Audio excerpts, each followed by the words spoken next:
Olá pessoal, professora Michele de Biologia, tudo bem com vocês? O assunto de hoje vai ser lipídios. O que são lipídios? São gorduras, óleos em geral.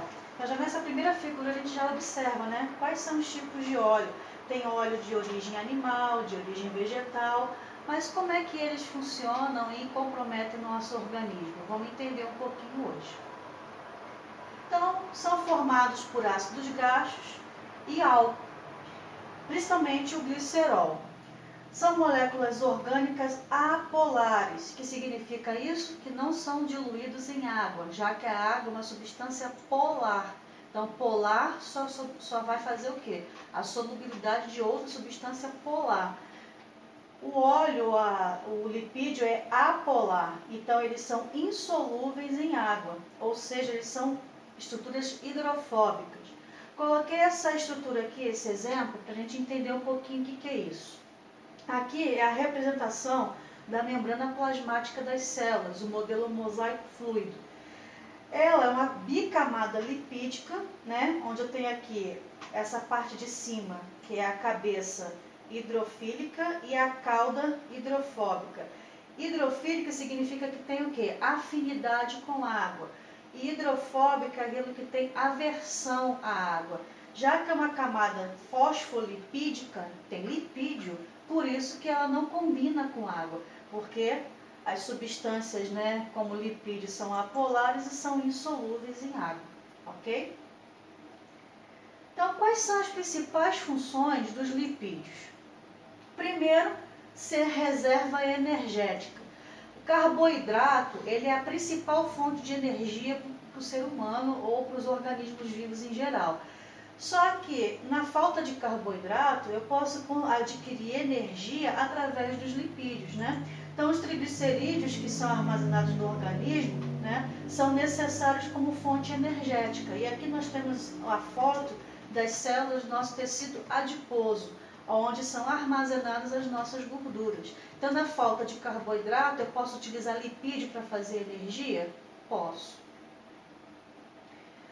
Outra função é ser isolante térmico.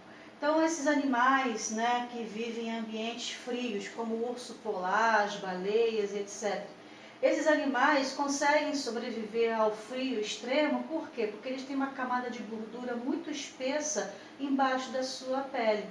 Então, os triglicerídeos são importantes para os animais homeotérmicos. O que é isso? Aqueles animais que fazem o controle da temperatura corporal de forma interna, que vivem em ambientes muito frios, né? Então, com essa camada espessa de lipídio, eles conseguem se proteger contra o frio.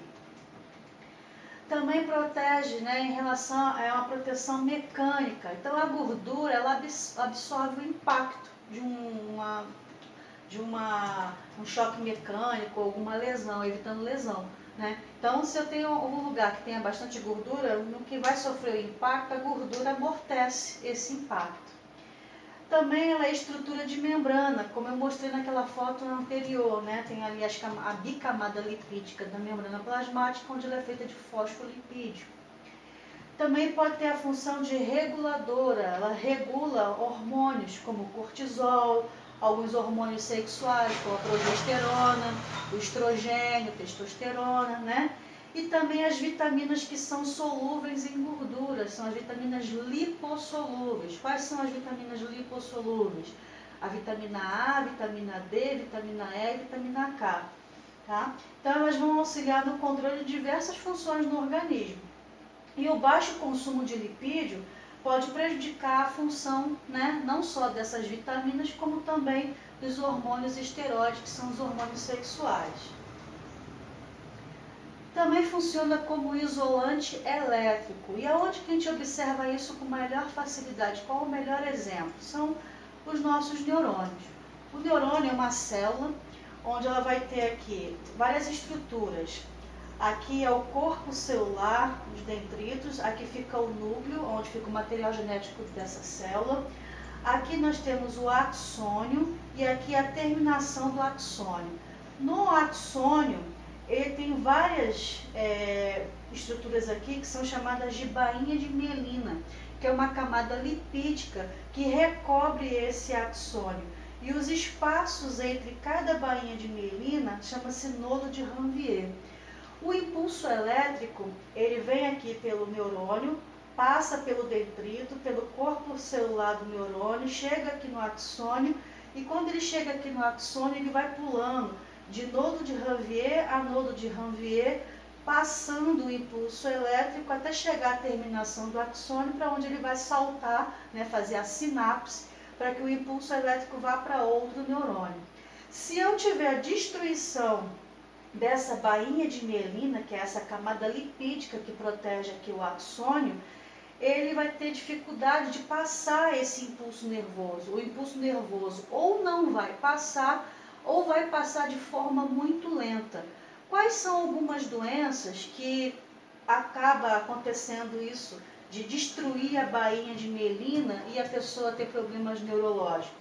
Nós temos, né, doenças desmielizantes, que é a destruição da bainha de mielina, como esclerose múltipla, síndrome de Guillain-Barré, mielite transversa e adrenoleucodistrofia.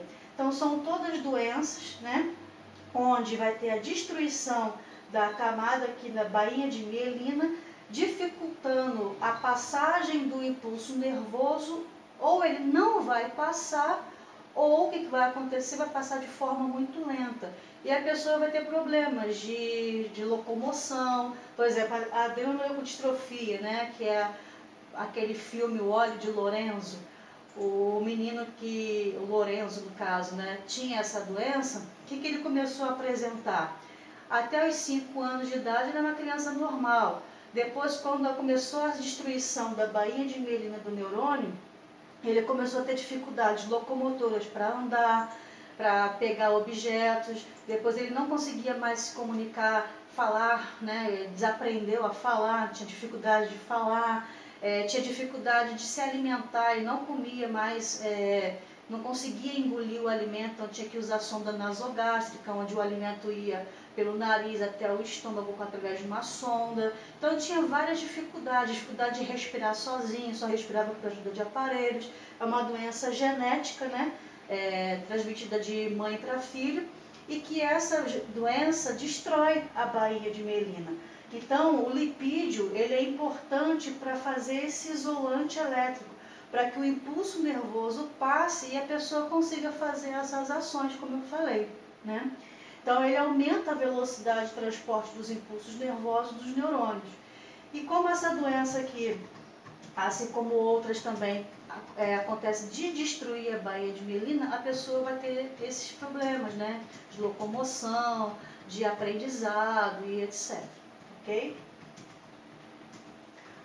Outra função dos lipídios é ele ser hipermeabilizante. A gente vê muito isso, né, nas folhas das plantas, dos vegetais, onde tem aquela cutícula ou também a suberina, que é o súber, que é aquela casca grossa das árvores, para proteção do vegetal. A cutícula fica nas folhas das plantas, que ajuda a fazer o quê? A proteger a planta contra a transpiração excessiva, né, e também proteção em relação ao sol. Então aqui você vê, né, a camada superior, no caso aqui de uma folha, onde aqui em cima tem a cutícula e ela é feita de cera, que é um tipo de lipídio, né? Tem aquela cera da carnaúba, né, aquela planta famosa, onde você extrai esse óleo, essa cera, para fazer cera, até para poder você conseguir passar no carro, fazer um polimento no carro e etc. Então são ceras que a gente encontra onde? Nos vegetais. Tipos de lipídios, né? Nós temos os glicerídeos, que é a união de um glicerol, que é um álcool, mais um ácido graxo. São óleos, né? São as gorduras em geral.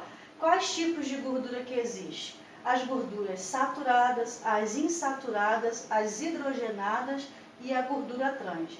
A gordura trans é a pior que tem, né? Que é o vilão, né, para os problemas cardíacos. Até coloquei aqui, né, essa figura que mostra que tudo aquilo que a gente gosta de comer, como esses fast foods, né, também tem aqui algumas gorduras e etc. São comidas que geralmente são lanches rápidos que as pessoas preferem se alimentar, mas está cheio de gordura trans, né? Biscoito recheado, sorvete, hambúrguer, batata frita, então. todos esses alimentos vão ter a presença dessa gordura trans, que é prejudicial, principalmente o quê? No nosso organismo, em relação a uma doença chamada aterosclerose, que é uma doença que é provocada pelo acúmulo de colesterol LDL no nosso organismo, que faz o quê? Acúmulo de gordura nas artérias e veias, fechando aqui o fluxo do sangue e atrapalhando com que esse sangue passe de forma fluida dentro das artérias e das veias, ou seja, provocando entupimento e causando ali problemas cardíacos, assim como angina, infarto do miocárdio, insuficiência cardíaca, AVC, que é acidente vascular cerebral, insuficiência renal e doença vascular periférica. Então são todas doenças, né, clínicas, consequências de quê? Do entupimento de veias e artérias. E geralmente esse entupimento costuma acontecer nas veias e artérias do nosso coração, que são as coronárias. Então aqui, ó, essa partezinha amarela, começa a se depositar gordura nos vasos sanguíneos, aí conforme a pessoa vai se alimentando dessas gorduras, né, principalmente gordura trans, ela vai fechando o vaso ao ponto de não ter passagem de sangue ali. Então isso vai fazer com que a pessoa tenha um entupimento e provoque ali um problema cardíaco, um infarto, por exemplo, né? Então é assim que vai se acumulando a gordura nos vasos sanguíneos. Olha só esses tubos de coleta de sangue, né? Aqui eu tenho um tubo de sangue, né? Aqui é a parte do elemento figurado, onde ficam as hemácias, os leucócitos e as plaquetas. E essa parte amarelinha aqui é a parte líquida do sangue, onde fica ali os sais minerais, vitaminas, hormônios, né? E aqui você consegue ver que ele está límpido, está com aspecto límpido. Olha esse aqui quando a pessoa está com colesterol, triglicerídeo alto. Né? Essa parte branca aqui, ó, parece até que colocou leite condensado ali dentro, né?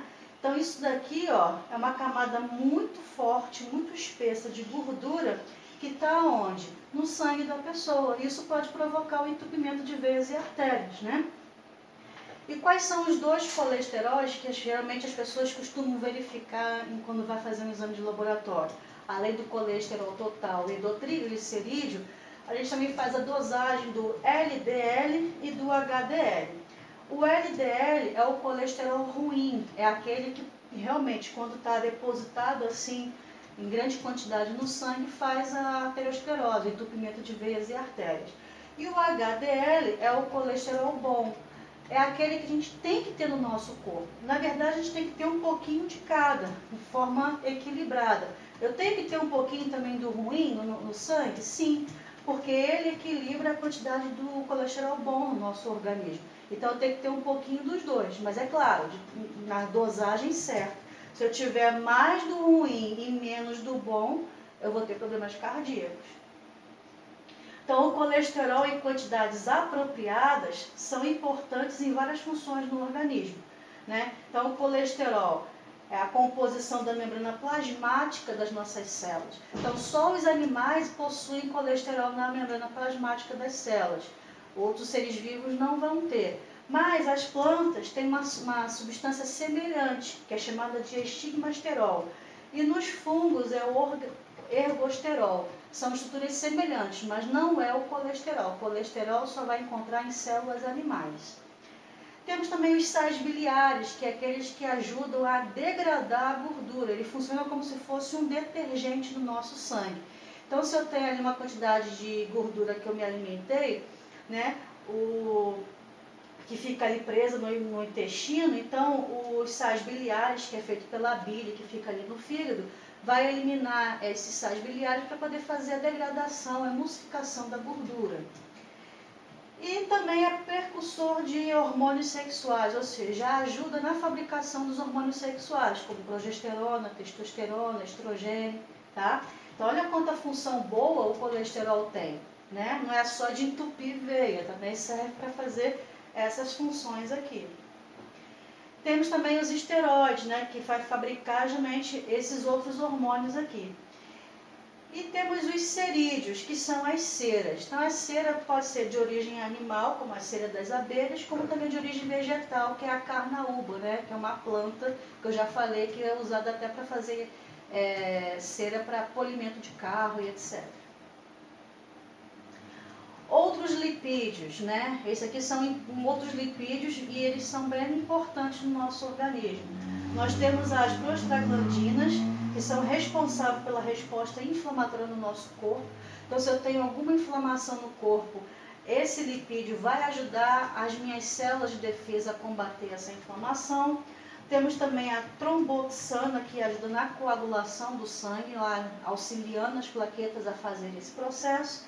E nós temos também os leucotrienos, que estão envolvidos na respiração celular. Então, isso aqui são só outros lipídios, né, que geralmente não se fala muito nas apostilas. Coloquei aqui só para vocês saberem que existem outros também, tá? Então, aqui fica a nossa aula de hoje, né, encerrando com essa figura, mostrando aqui que a gente tem que ter uma alimentação saudável, ingerir quantidade de lipídios bons, não ingerir lipídios ruins, que seria a gordura trans, né? E quais são os alimentos que eu vou encontrar a gordura boa, o colesterol bom, né? Derivados aqui da azeitona, né, que é o azeite de oliva e a própria azeitona. Algumas frutas também, como o abacate, por exemplo, tem gordura boa. O coco também, né, apesar de não estar aqui na figura, mas o coco também tem uma gordura boa. Algumas, né, sementes como nozes, castanhas, amêndoas, né? E o próprio peixe, que o peixe tem um ômega 3 e um ômega 6, que são gorduras boas. Então, se eu estar sempre ingerindo esse tipo de alimento, né, eu vou estar garantindo o meu colesterol bom no sangue. E se eu evitar comer as comidas, né, que tem colesterol ruim, eu vou estar fazendo o quê? Ajudando o meu corpo a se livrar dessas gorduras ruins e não vou entupir as veias e artérias, garantindo o bom funcionamento do meu coração. Ok? Então, qualquer dúvida, só mandar mensagem, leiam a apostila, né? E na próxima aula a gente conversa um pouquinho mais sobre outro assunto. Um grande abraço. Tchau.